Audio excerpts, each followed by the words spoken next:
Good morning, Eric. Good morning. I just wanted to stop by and touch base and tell you I've got household hazardous waste scheduled for the 25th of this month. Been busy. Have you noticed very many loads coming out there? It's not properly, I mean, that's the holes in the floors and stuff, and leaking nails, and Well, not tarped down. There's been a few, most of them have been targeted. Most of them are A&R, you know, they're covered and got pretty decent floors. And of course, you know, they're used to other places having big, so there's been a few come in, most of them are open, but it's uncommon. But I just, I've had some complaints on the road, built by the old burn pit out there, and they go down that road, that old rough force-boardy thing, it shakes everything out, and there's all kinds of flat tar down there. And I said, I didn't know what we could do, is maybe have you keep an eye and see something that looked at just, Kind of talk to them, you know, and that's true. I've taken, since July, taken almost 300 tons. It's been very good. Your household hazardous waste will be at the shop Yeah, it's shot. from when to when? 9 to 1. Saturday morning. what date? 9 to 1. Be on the 25th. 25th. Okay.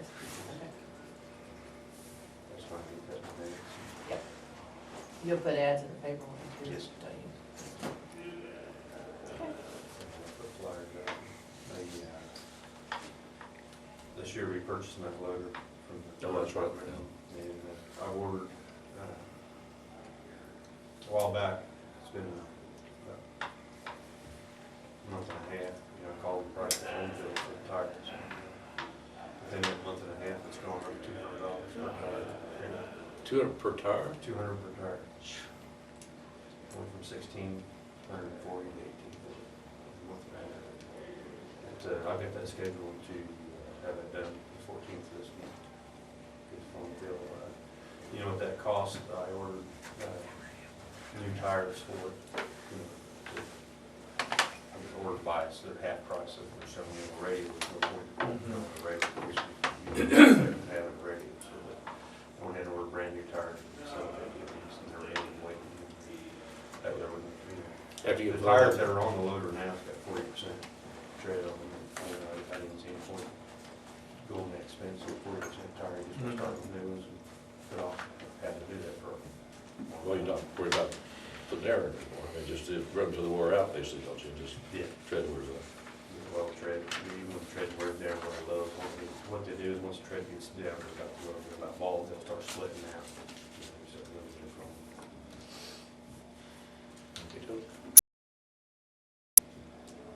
Recycle trailers are still being utilized. Very steady.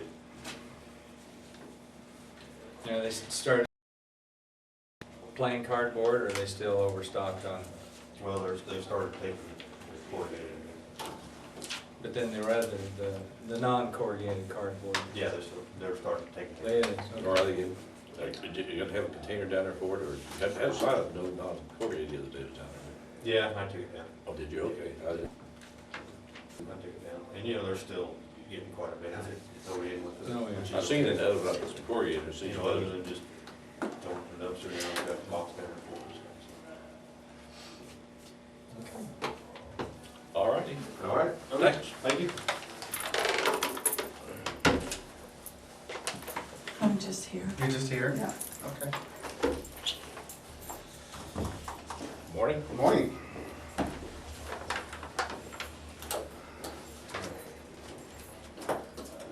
First off, this is it's in the grant program. Okay. Mr. Ron, and this is The plane. the plan. There.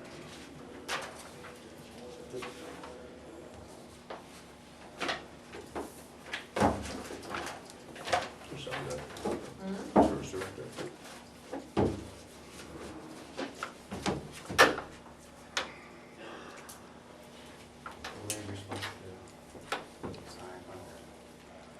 Operator, Operator.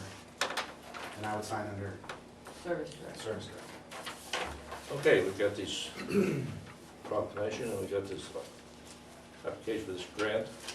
I make a motion, we go ahead and sign the Education Incentive Grant Program as well as the proclamation on the Stafford County Emergency Operation Plan. Okay, I'll second, all in favor, say aye. Aye. Motion carried, okay. Operator. Operator, Main operator. main operator. This is 10-6, isn't it? Mhm.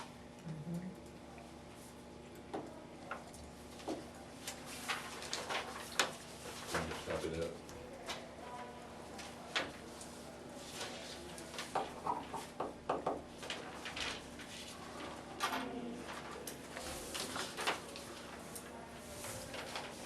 We need to approve that too. For you.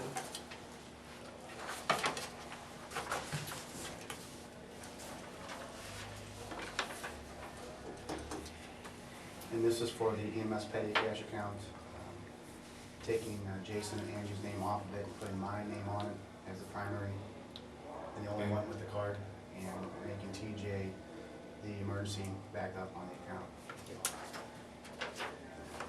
Okay, I'll go ahead and make the motion that we amend the petty cash account for the Stafford EMS and put Kevin and TJ on and remove Jason and Angie Long.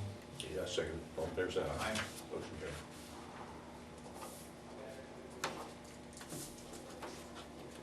Who takes it now, over you? Yeah, I did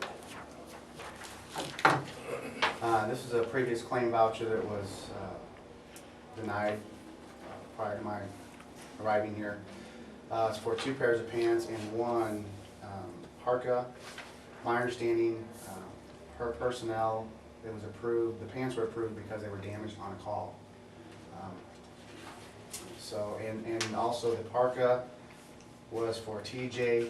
All the other employees were given a parka. When TJ came on, he was given permission to purchase one. Okay. So I went ahead and signed it, but it still needs your official approval. I just wanted to know the reason Yeah. we're running that back through. Okay. It doesn't need any action. Any action It just- needed. So- No, it's fine. So in the future, what we're gonna do is do a clothing allowance Clothing allowance per year? per year. Okay. Get with you if we want to break it up twice a year, or whatever's going to be beneficial as far as first of the year and July 1, possibly, just to keep their clothing up. I'm also going to want to redo the shirts. There's been issues floating around with personnel wearing the shirts you're aware of. And At social functions? at social functions, wearing it when they shouldn't be wearing it. I'm going to address that and have everybody make a memo, if you will. If it's on a call, representing the department, they have to have their shirts on. Mhm. No questions. So, That's have a good meeting idea. tomorrow- have a meeting tomorrow night with Stafford, their crew meeting, I'm going to approach those subjects.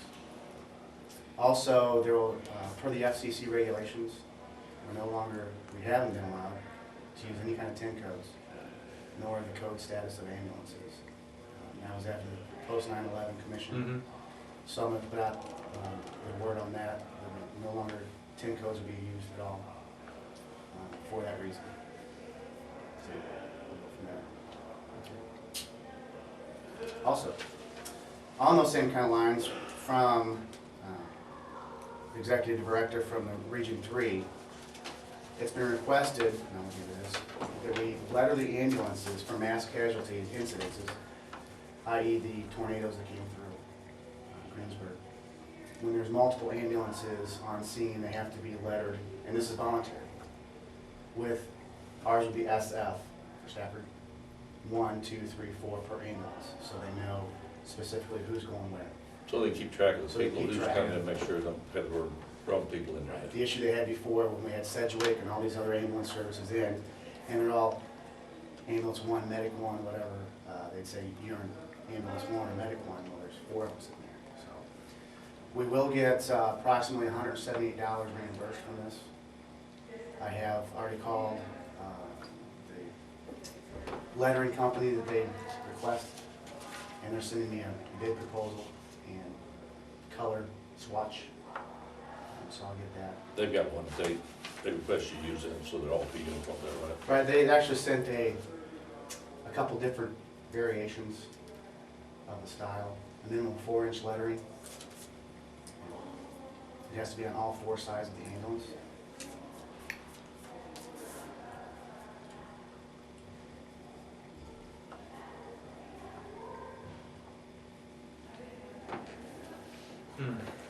Well, that's, makes sense. Yeah. I know they've had some problems down at Greensburg, I think, even some people was there, wasn't supposed to be there, so. Right. And that's That was, I think hopefully, it's guards people or something like that, and voodoo and stuff, and this is, because when we have a mass casualty incident, there's someone in charge of transport, and that person has to know whose ambulances are where. and you can say this is who we're sending down then, or if you're, I mean, if you're gonna send ambulance down there, then they'll know. And even if specifically they don't know which ambulances are coming, once they be on scene, they see the SF, they know it's Stafford.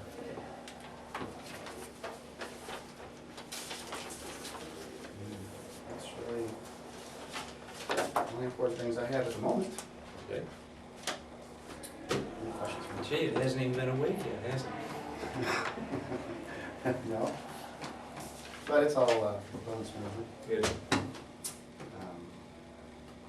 We got this taken care of, and I'm in the process of trying to get some more grants proposed. So once I get those, I'll let you know. All right. Okay. All right, thanks. Lisa, oh, don't forget your book. I got the big clip for that one. What cost it, are you gonna ship that UPS or FedEx? What cost it? Well, we have to make copies for up here also, so it's handy up here, so. Got some trees here to take care of. Yeah, you do, don't you? Yes. That's just a little bit of light reading there. I don't have anything. Let's see. Couldn't find my agenda. Sheriff, cross them down on the side. We need to appoint Judge Walters to the Kansas Community Corrections Advisory Board if you choose to. I choose to. I choose to. Okay, I need a motion. I make a motion, we appoint Judge Walters to the Community Corrections Board. I second it, all in favor, say aye. Aye. Motion carried. Okay.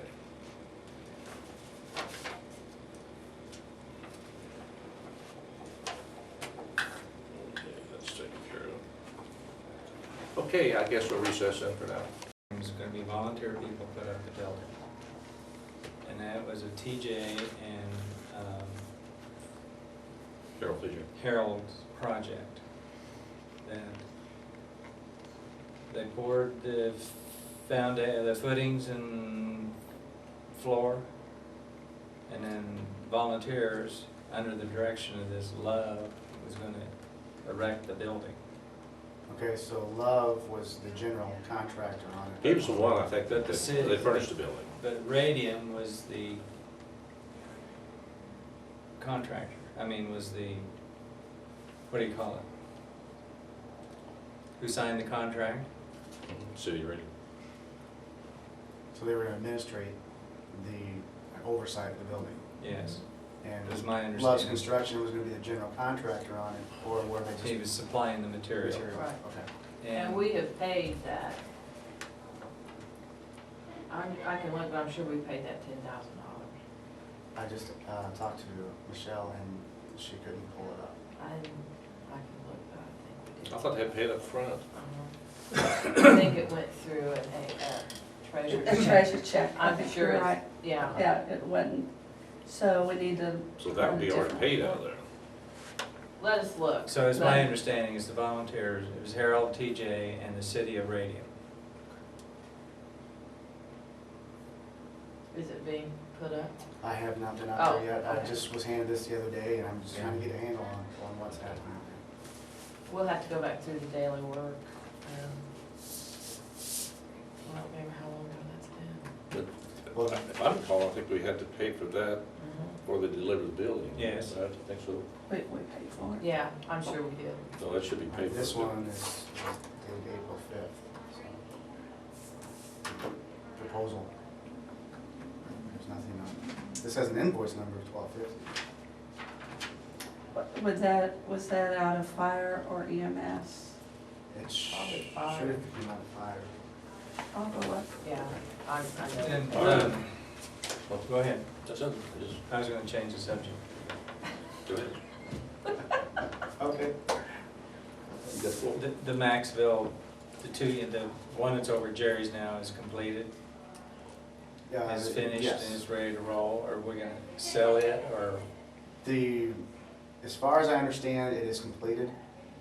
There might be an issue with the light lens, which I have to go and find out what the deal is there.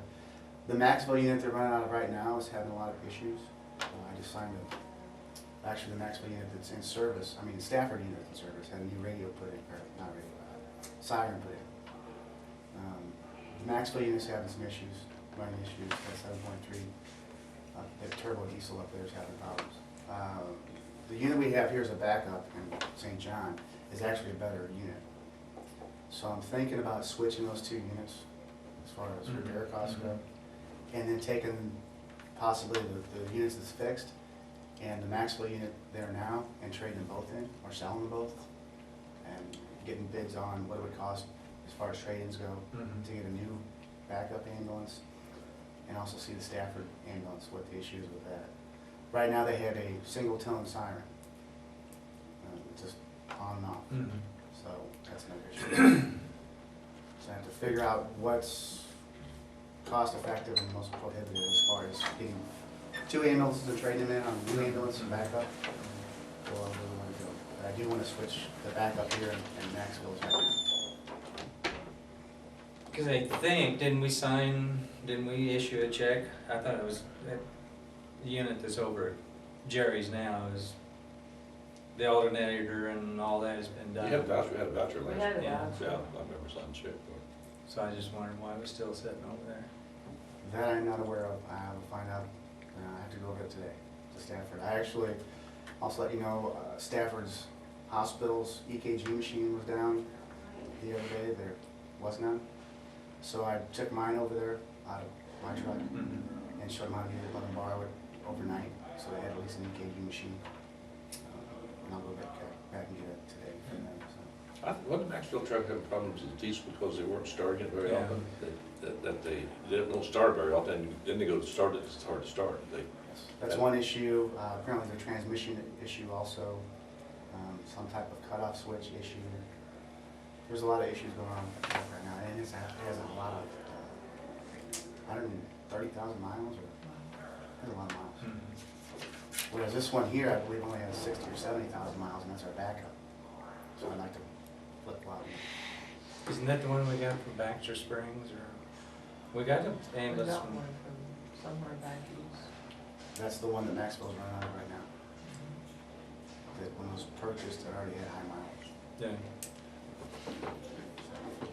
Something I have to look into, and I will advise you. Okay. We're doing. Okay. You know, I talked to those boys in the city up there, because that was their project, so. And I'll find out what's going on today, and then, like I said, we have the crew meeting tomorrow night. Yeah. So I'll find out exactly Okay. what's going on. All right, thank you. Do you have You something? have something for us? I just wanted to, Have a chair, we're on camera. you're off? We're on. I just wanted to let you fellas know that I'd been talking to folks around, and I got ahold of David Green this weekend. And we'll see about getting some notice into the Stafford paper. And it seems like we're getting a fair amount of interest in the economic development. Good. I thought we'd try and schedule a meeting or meetings in various towns after the election, sometime towards middle of November. That's pretty much what I have. Okay, okay. Well, So is that one for, the meeting for November 6th, is that a go, or we haven't heard back from Steve about it? Yeah, we had a meeting, the CIP the other night, yes, November the 6th at 7 p.m. So, that's, So, okay. And it's county-wide economic development, right? Yeah, now the meeting on November the 6th is being sponsored by the St. John Community Involvement Program. They're paying for it. But what we're doing with economic development is very definitely focused county-wide. Now, the one on the 6th, is anyone in the county invited? I believe we'd like to get as many people as humanly possible. I thought Steve said that they're gonna do around all the cities and everything around. Well, that was my understanding, but then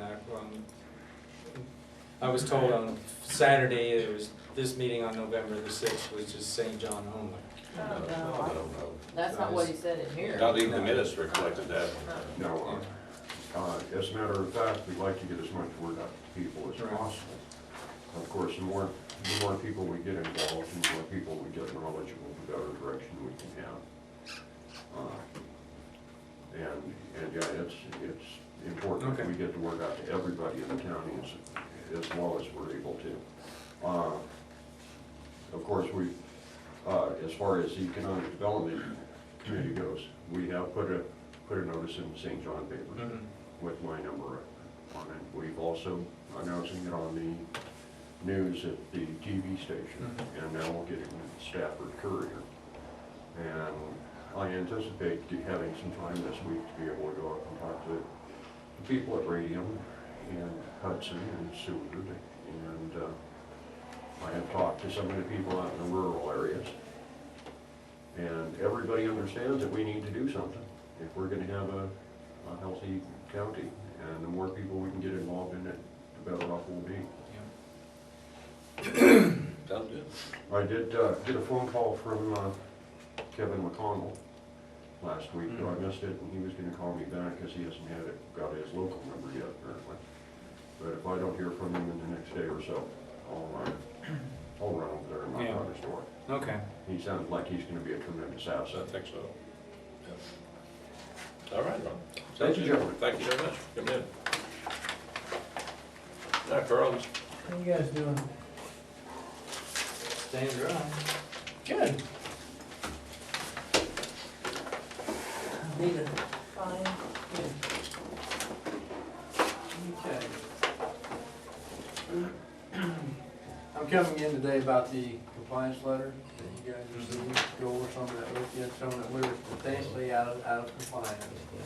And so what I want to do, like on the first page, is kind of look at, like in the last paragraph there, it says where if you want to do a petition or something or another, you know, it's up to the commissioner if you guys want to petition.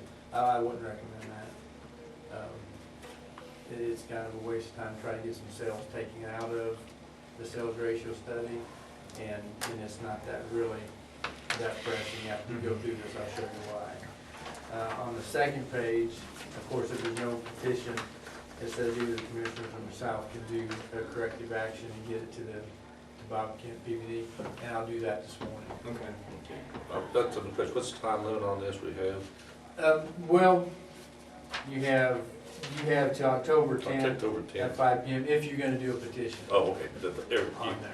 You can get, if you can get it corrected, we can. I've actually already told the state, told them that I'll Okay. send something with my, and make an addendum to the, my maintenance plan that you guys signed, two of those pages on. The correction action will go with that plan then, and they won't approve, the state won't approve that plan until I get the corrective action to them. So those two things, this kind of goes with that plan, Yeah. actually, Yeah. you guys signed. On there. And what it was, just to kind of, without boring you a whole lot, this here, Shelly one for Lee or Can. okay, I made enough for you there. This here, on the CODs, the ratios were okay, but the CODs that I highlighted for you, those are the numbers that put us out of the substantial compliance. Those have to be within 20 or less, and so those are higher. Over to the right, you see how many sales. One of the differences that I've always, that's not only in Stafford County, but a lot of counties fight is, like the state used 53 sales in 2007 houses that sold.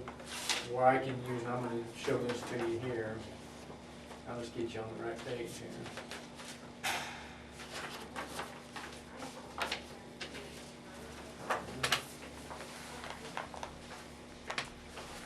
And because of these numbers is why I don't think you need to really appeal anything or have a petition or anything like that. Because I think our market is okay. Because where the state used 53 sales, I use 68. I try to use as many sales as I can. A lot of the discrepancies would be auction sales and word of mouth sales, where sometimes the state doesn't use those type things. But a lot of times that's how it's sold around. And if you look over the ratios, those, and this is one of the reports that I'll send to the state today probably. The COD, if you go all the way over, using these 68 sales, the COD is 10.59. So if you take out, I don't know what percent, 68, I use 68, the state use 53, that's a big difference in when you have only that many sales on there. And the commercial's the same way. The one thing on the commercial is, of the 8 sales that the state uses, 4 of them are sold for under $10,000. And you just can't miss those. But even if I have $8,500 appraised on them, they're still going to give you a bad COD. Yeah. You know, if we had a couple $100,000 commercial sales, you could still miss them by 20,000 and you're fine. But you just can't miss those sales under $10,000, whether it be residential or commercial. You just can't miss them at all. So, and those usually do haunt us every year, but we had enough of them. Half the sales was under $10,000 this year on there. And if you go to the second page, on the very front, I showed you, I pulled out the 9 sales that I used. We were within 1 sale, but our COD came in at 13, and if you look at that, 13.04 is the second page. So this is actually what I just gave you guys, and I'm going to write a letter also. This is what I'll actually be sending to property valuation. It'll go to Bob Kent. His name was on your letter, one of the 2 that we were supposed to get back with. And I've already talked to him and told him we were going to get that to him this weekend. I think we're okay. I don't think we run across this every now and then when you have a certain amount of sales or a certain amount of lower dollar properties that sell. If you go make huge changes, when the ratios are already, when you look at the overall picture, you can actually do worse damage than by chasing a handful of sales in the county. Now your ratios might not look as good. The best example I can say is if you have a number of houses sell extremely high due to market differences or people coming into the community, if you chase them 2 or 3 sales, you're not really showing what the market is in St. John or in any city. And it's not worth being in compliance to have great numbers to go and overappraise an entire town because of 3 sales or 2 sales. And that's all it takes to get us out of compliance every now and then. I can't remember the last time we was out of compliance. We were close a couple times, but we never have. The last time we was out of compliance is when the RF Holdings bought all those properties in Stafford County. And I talked to the commissioners, and we wasn't going to chase those sales either, because that's not what happened. And we know now, from hindsight, that's not what happened. I mean, the values didn't jump up in St. John or Stafford or Maxville, so it was worth not chasing them. So I suppose other counties our size have faced with the same problem. All the small counties have a hard time. One thing that they're talking about doing, which wouldn't really help us much, the larger counties, they don't use all their sales. They can go in and pick which sales. They do a random pick supposedly, because they have so many sales. Those ratios usually come out pretty good, but the small counties, you can't do that. You just can't throw out sales. You actually have to use more than, even if you question them, because you have to be able to do a good market study. If you can't do a good market study, reappraisal really isn't working then, because you can't throw out those word of mouth sales. You can't throw out the auction sales. You can't do stuff like that, because that is our market. It sure is. So I'm not real concerned about the report, but we'll get it, we'll show where we're at and alleviate the problem this year then. All righty. It just takes extra work. Takes a little extra, but we're all right. And then when I send this to the state, then you guys will get a letter, if I'm not mistaken, they write the letter to the commissioners when they approve the plan. So, okay. And so you guys will know if this works. Just like the notification we got before. That's right, that's right. All right. Do you have any other questions on that? Okay. Do you have anything else for me? I don't this morning. Okay. That's all I had, was about the compliance. All right, Thank thanks, you. Billy. Anybody else have anything right now? Go recess. More candy. I am gonna go to KAC because Cold is gonna pay for it. Otherwise, it'd have been a $200 meeting for me. Yeah. But since Cold's gonna pay for it, I guess I'll do it. That's all I have to say. That's all you have to say. Yeah. And she came in, and another thing she came in for was for chocolate. Yeah. That's all I have. That was easy. Flu vaccine starts when? Friday, we're gonna go to Maxville to the school in the VIP. Saturday, we have the clinic out at the Oddfellows. Yeah. Monday's a holiday, Tuesday, Wednesday, Thursday we'll be in Stafford, the 16th. 20th we'll be in Hudson and Seward. 23rd we'll be at St. John's School. Is that it? Till you run out, I guess. Better not run out this year, I bought extra. You saw the checks. Kind of make you pucker, don't it? Yeah. Makes me, I'm maybe not you. I'm used to that. Yeah. And then, after the 13th, anybody in the county employees can come get theirs. After the 13th. After 13. Yeah. I got yours ready. You've had it ready every year, haven't Yeah. Yeah. Already drawn up with his name on it. Bill Needle too. you? Okay. Okay, we're ready. Recess again. Anybody else have anything this morning? And nothing. I'd ask for a motion to adjourn. I make a motion we adjourn. We are adjourned.